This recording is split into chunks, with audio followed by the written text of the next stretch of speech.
Right. So we've dealt with that. Oh, sorry, I should have done that.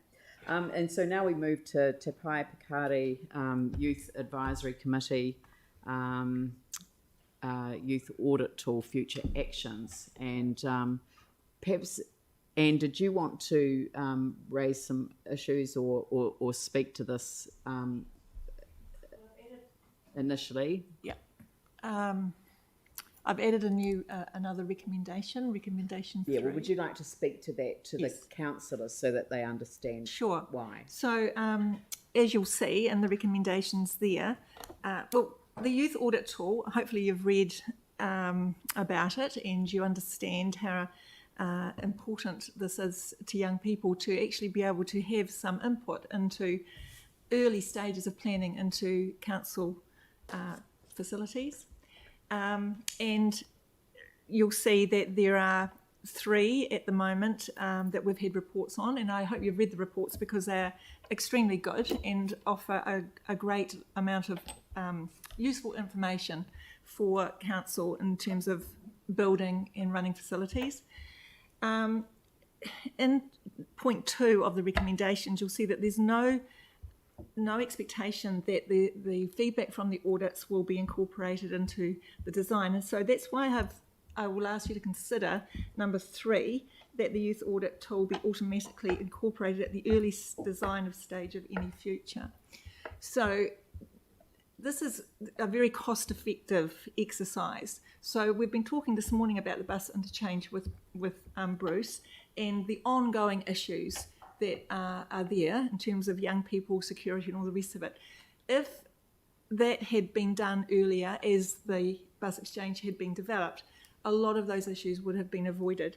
As it is, the audit tool is going to be used there and will be done this February, but it is reactive rather than proactive. So I think that we've got an opportunity here with this to get it into the system so that everything is done with this tool alongside it, and therefore our youth voice, which we value as a council, is going to be a really important factor in the development of our facilities. So that's just an introduction. Thank you. Melanie? I've got a question. With the third point Anne's put forward, is it possible to distinguish council facilities that will be used by young people as opposed to those that wouldn't?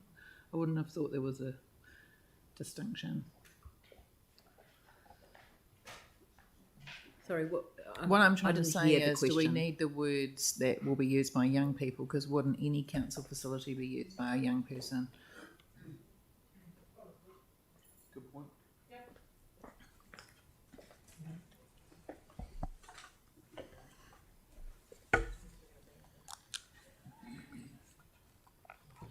You're comfortable with that? And would you like to move the motion, the recommendation, seconded by Sarah?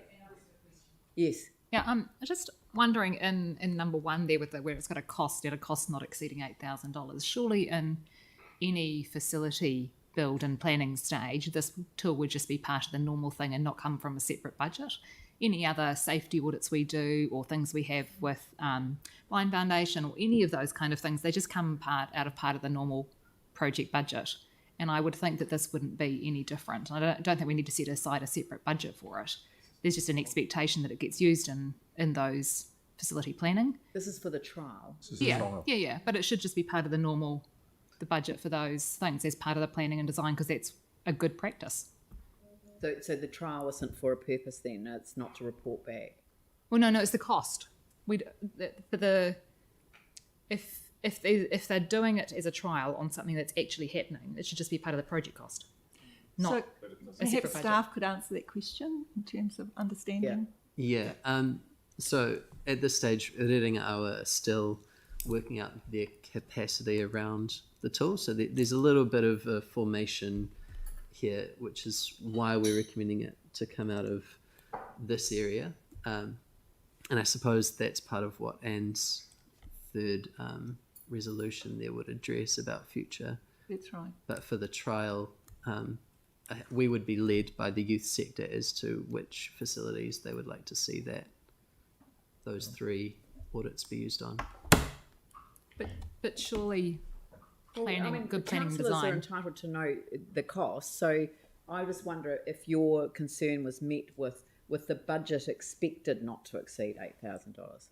You know, like Yeah, the thing is yes, that and it doesn't.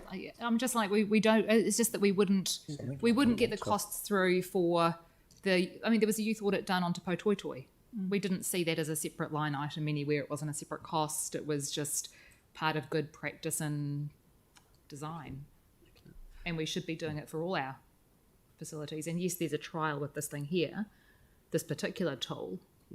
I just think it should be part of project costs. That's Te all. Pou Toi Toi and the other ones that have been completed so far have been funded by DIA.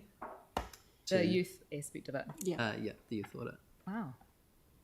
What about any of the barrier-free stuff that we do? Do we pay for that as part of project Barrier costs? free is separate to this. But do we pay for that as part of project costs, though?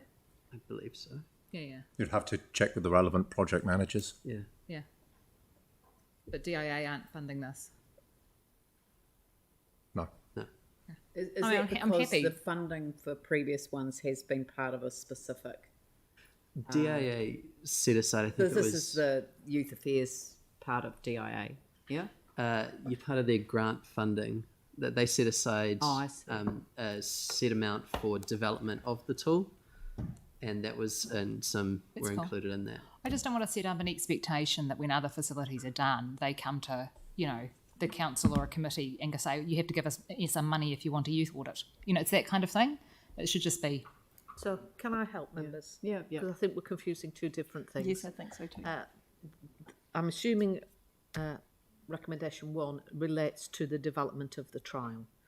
In relation to Councillor Templeton's point, if council decides that youth audits should be taken as part of any build of any new future building, that should be incorporated as part of the feasibility work of whatever it is we're going to do, like we do with other parts of our feasibility studies. So that's the way I would view this for clarity.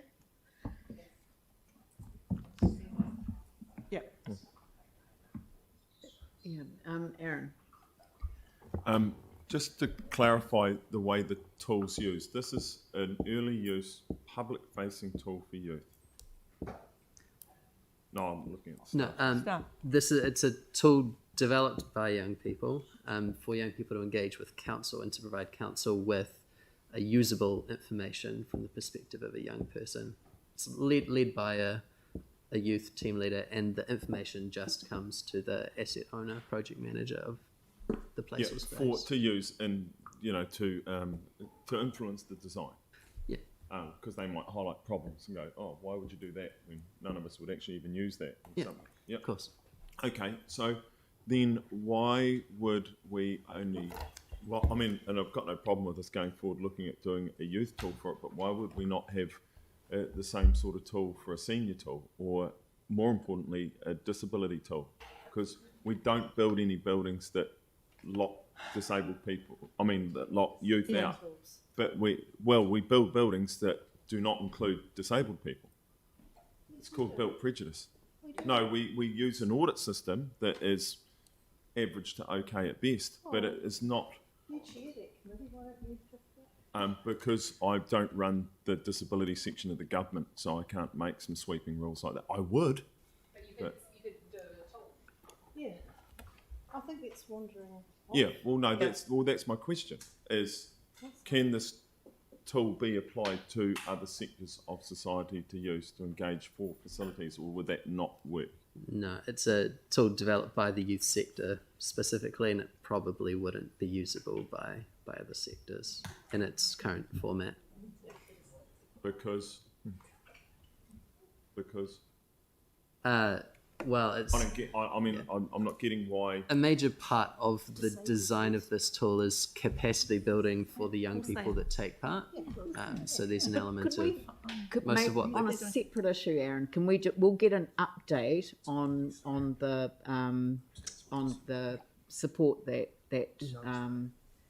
is for the auditing provisions in relation to disability And Feel free to get all the updates you want, but I can give you a list of pictures and take you to places where we've failed the disability community. Aaron, that's not my point. More than happy to. My point is that that we're dealing with the youth audit tool that our Te Pai Pikari committee has come up with and has been trialled, funded by DIA up until now. We're being asked to take over that trial through to 3 audits in the interim as they refine the tool. So yeah, but my question was answered that no, it couldn't be applied to other sectors. So that's good. That's fine. That tool wouldn't work. So that's no. I want to ask that question. I want to take the tool issue offline for the disability sector because if you are raising issues in that context, then we should talk about how that's going to be addressed. Anne? I have a question for staff, and that the youth organisations that are involved in this, Rearinga Awa and Youth Voice Canterbury, they would also be representing disabled youth, I would assume, in their networks. I don't think it would be the primary purpose that they're doing this around. I guess what I'm asking is that, in reference to Aaron's questions, is that they also have a community of disabled young people who would be they would refer to, I'm sure, in their audit of a facility, because they represent those groups as well. Yeah.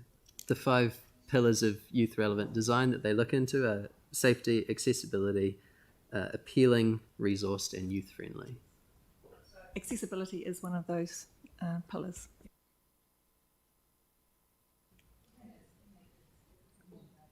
Right. So have we decided what to do with the reference to the cost? Are we taking that out or? Yeah, we're just putting it to the vote. There's no. It's not the question of the $8,000 is not relevant to the issue. No. Okay. All right. I wasn't asking a question though. That was. I know. Well, have you got Sorry. some advice on another matter? Yes, I have, with your permission. It's regarding the item number 3. They just in support of Josh. We're proposing a trial. We're proposing a trial of 3 facilities. It's a trial for how it works within council, but it's also a trial for Rerenga Awa and the capacity of the youth organisation to be able to deliver. It's to fine-tune. The object of the exercise is to understand the results of the trial and then report back. We'll cover things like capacity of the council organisation and the youth community. And we would like to invite council to consider the content of a resolution number 3 once we have the benefit of that trial, because really that's what the trial's seeking to understand. So at the moment there's a risk, we feel, of number 3 sort of putting the cart before the horse. We'd really like the trial first, and then we'll consider exactly what Councillor Galloway is proposing. We'd like to discuss it with the committee and discuss it with Rerenga Awa before we maybe commit them to something, or us to something that we fully don't understand yet. So that's the rationale of the trial. We'd love to expand this, but we're just a little hesitant based on work to date. Josh, is that summarised? Yes. Yeah. And I mean, would you reflect on item 3 in that context, or do you wish to proceed? I would like to proceed because I think it's actually it's a very important message that we're giving to. Okay, well that's the debatable matter. Yeah, that's the debate. I totally understand what it's about deliverability, which we talk about a lot, and I understand that. But I think that given you don't need to. No, we were receiving advice from Got the advice. staff. We don't need to debate that. We're debating that with each other. Thank you, Aaron. So then, if we vote for 3, does 1 change? Because the cost of 8,000, if that's for 3 projects, must change by some number if 3 goes ahead? Well, one is the trial, but if the trial's now going to be the design of every facility, then is 8,000 enough to cover it, or is it going to undercook it? So the words that following a successful trial are being added Yep. to address that issue. All right, so Pauline, did you have a... Can I just ask a clarifying question that when we say the tool be automatically incorporated, it doesn't mean that everything that's raised in that needs to be put into a facility. It means it will be considered, because there may be barriers to doing that. It may be unaffordable, or it may not. The footprint Your might not be question big is, enough. doesn't section 2 cover that off? Yeah.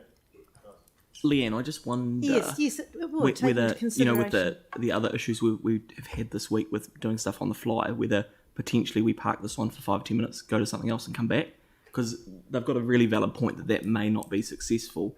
Well, successful is not the right word because it's in there, but that may not be the practical solution. So if we're talking about doing stuff on the fly, can we just move on, get the proper advice and come back? Sure, I'm happy to do that. So we'll just let that lie there at the moment. If you guys can get the wording for it. And we hadn't actually started the debate, so I think I'm able to just move to the next item on the agenda. And so we'll perhaps if I don't know how this is going to move forward, but I'll leave it with the Chief Executive. Thank you.